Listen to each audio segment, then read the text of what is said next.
Good morning. Good morning. On behalf of the District Attorney's Office, my staff, the citizens, I appreciate, number one, that you responded to that summons, okay? If you hadn't, you wouldn't be sitting here today. But that summons, I want to remind you some of the things we talked about earlier this week, just Monday. It's been a short week in a sense, because from Monday to Friday, we're going to conclude this case. And we talked about why we're here and how special we are, how special you are to us. Because we live in the United States of America. We live in a country where people fight to be like us, or even just a little bit like us. But we're governed by our Constitution. We're governed by a state constitution. We're governed by laws, a penal code. We talked about that, the elements of the offense. We talked about procedure from a code of criminal procedure. And we talked about the very special nature of coming down for jury duty and how we continue that special thing we have called America when you show up. And I kind of gave you a preview of how this case was going to go. I told you that you were lucky to be where you were on Monday. I told you we had a great judge. You've seen that. I told you that we all know each other. We all collaborate, we cooperate, we share. You've seen that. I told you don't expect to see any TV drama and all that nonsense that goes on. That's not how this case is going to go. What you've seen and heard is that everything we have, they have. Is it a little confusing sometimes for both sides because of the volume of it? Yes, and we'll both ask you to forgive us for that if we've made any mistakes or missed a little something. That's okay, but we got it right. Okay? And then we talked about the law. And we talked about the law surrounding murder and capital murder. And we were very honest with you about this case. We told you that there would be no dispute as to whether or not 3 young men, 3 boys, teenagers were dead. And we told you there wasn't going to be any dispute as to whether or not a certain person caused their death. We told you this was about the law of parties, and we went through and explained that.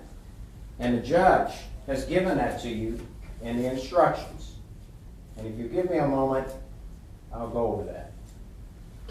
We talked about the fact that a person, and we used kind of an example, and I'm not going to go into the details because it's unnecessary, okay? But we talked about the Oklahoma City bombing. Some of you remembered it, some of you didn't.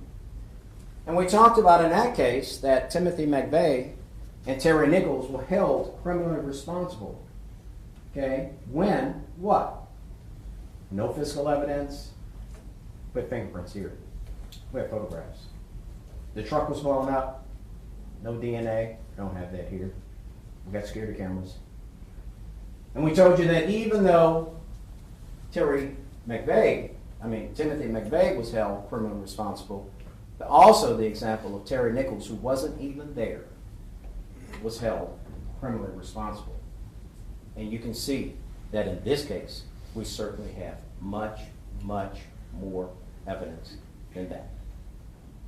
Because we have video. And we know who was there. And we know from the testimony who was there. Okay? So let's talk about what did we bring. First of all, there's no question that this was a horrible, terrible, senseless crime. But we don't know why.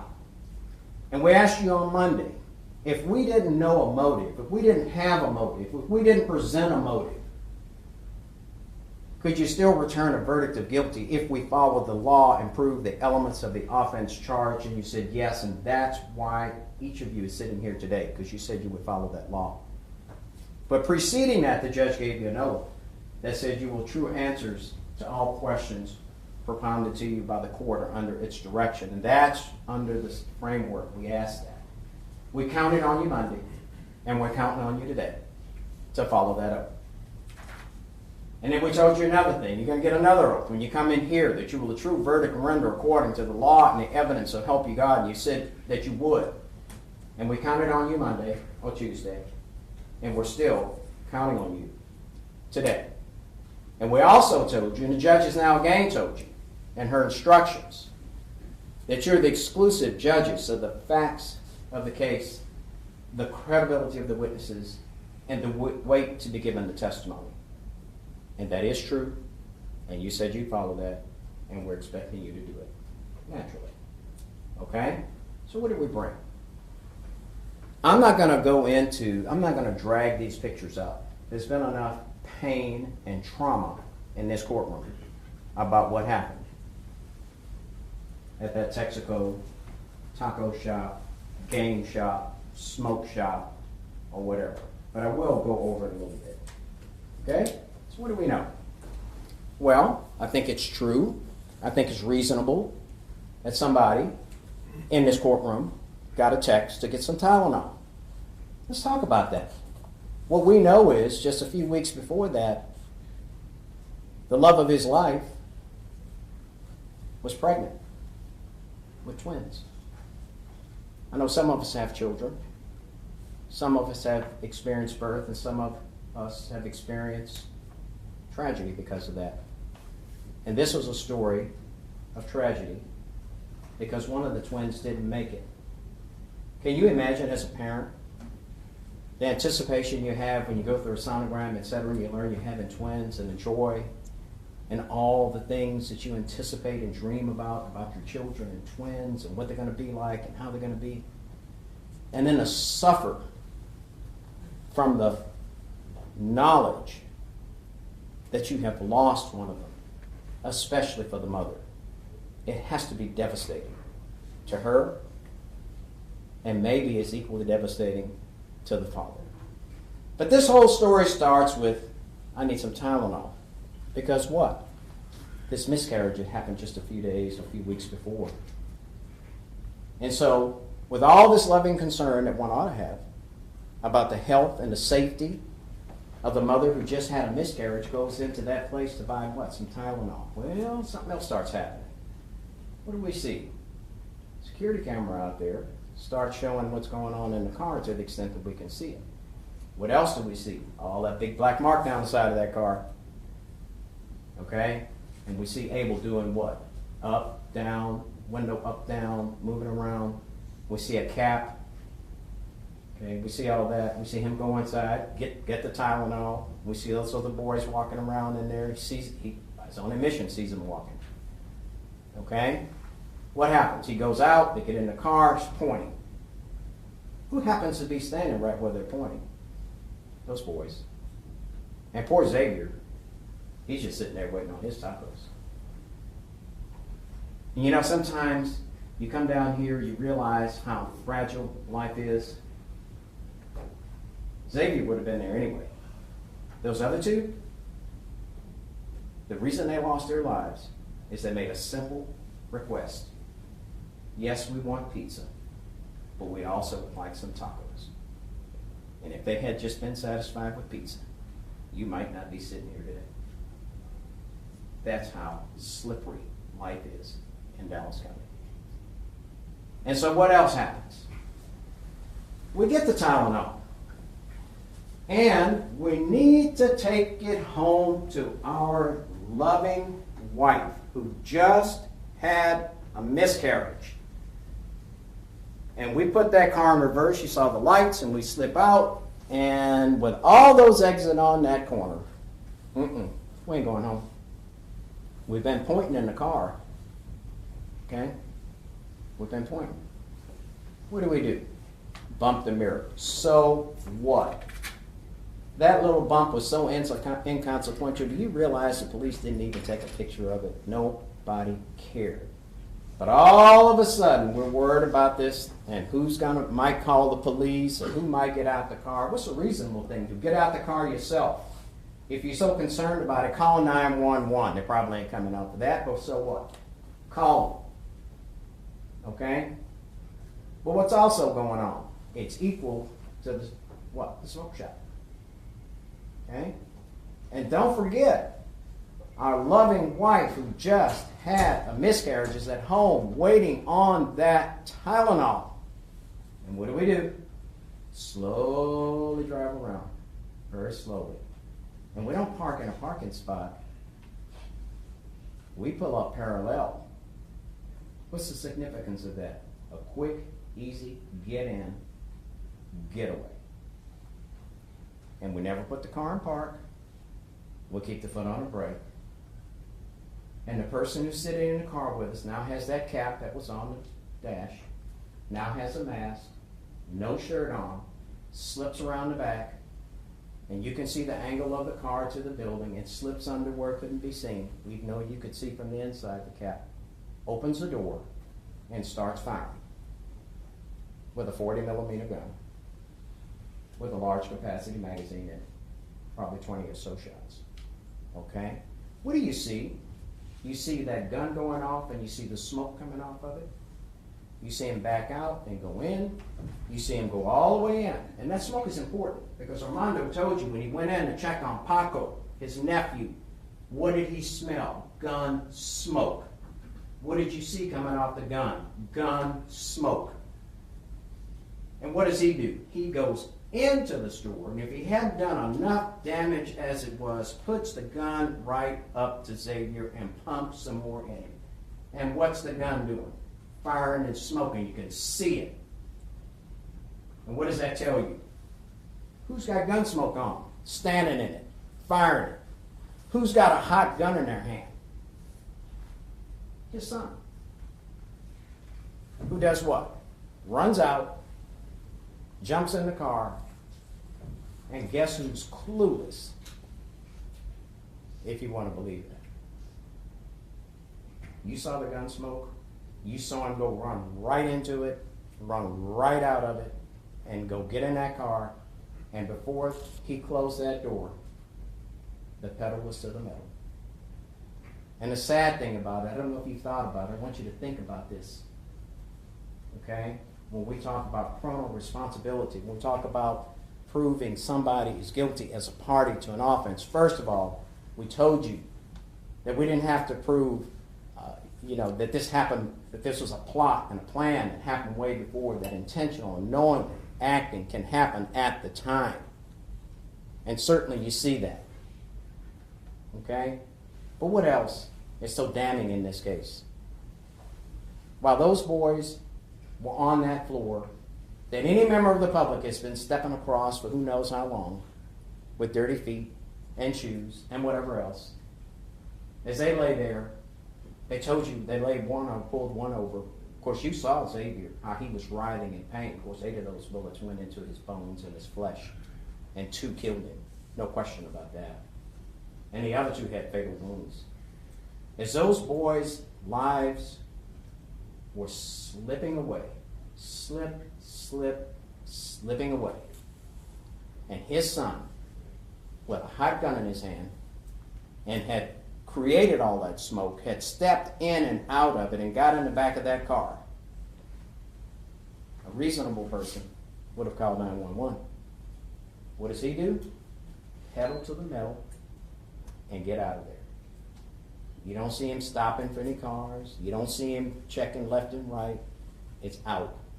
Then we go through the series of tracking the guns. I'm not going to go through all of that. Okay, you heard it. You saw it. You saw what the truth is. Okay, those guns go all, phones, I'm sorry. They go all over the place. Of course, we had all these questions about, well, just because it's a phone doesn't mean it's a person. Well, okay, we got rid of all of that when he took the stand. It's his phone, and it's with him. Okay? What else do we know? Well, we know that that car has a black stripe down the side from a previous incident with some other object, car, whatever. It doesn't make any difference. It's there. It's very recognizable. And somehow, from dark to dark, with no daylight in between all of this shows up because he's a guy who does what? Washes his cars in the middle of the night to go clean up something that's been there for several weeks. What else do we know? Okay. We've got some things missing. We have a phone that winds up in Rockwall. Remember we said we could prove that somebody's a party to an offense by what they do before, during, and after? Okay. In the lake, most likely. Okay. What else? We have a missing phone. We have a missing gun. And we have a missing, most importantly, son. Never to be seen since that day. Phone goes off, poof, disappears, not sure why, want him back, all of that. The story. Okay? So, where does this leave us? We told you, we asked you, if we proved his actions as a party circumstantially, and we proved it beyond a reasonable doubt, could you return a verdict of guilty? We put that up. We asked you 2 different ways. And you said, yes, you could. And we have painstakingly taken every bit of that video from every angle and put it together and showed you that when Abel jumped out of that car is when those 3 kids were lined up right there at the front. We showed you painstakingly where the pointing was going on and who was where and who was in the store, where they had come from. This is a taco run for 3 kids that ends in their tragic death. But then you also learn something in the courtroom, that everything we have, they have. When we get it, they get it. And you also learn that everything we have, we give to him, and it's given to the defendant. And so we get this story. And one of the things we're allowed to do in closing argument is to use analogy. Okay? So the big story here is you have plotting right at the moment, you have planning at the moment, pulling out, going around, stopping, coming back, getting at an angle where Abel can get back in the car and go. And you have execution of that plot and that plan. And the person, as the law defines a party, acting with intent to promote or assist the commission of the offense, encourages, he aids, attempts to aid, etc., etc. The offense is sitting right there. But he's had a while to think about it. And I want to use an analogy, if you'll allow me to, which we can in closing argument. You know,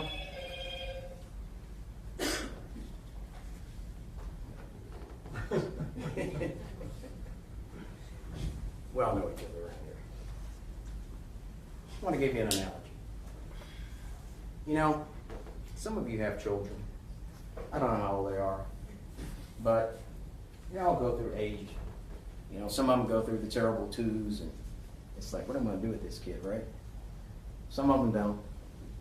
Some of them join up their mouths and their brains at the same time.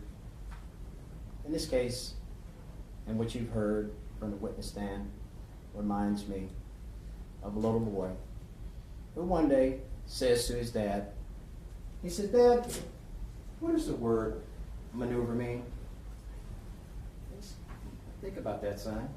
He says, avoid, evade, get around. He says, is that like talking or doing? He says, well, maybe both. You could talk your way around something, talk your way out of something.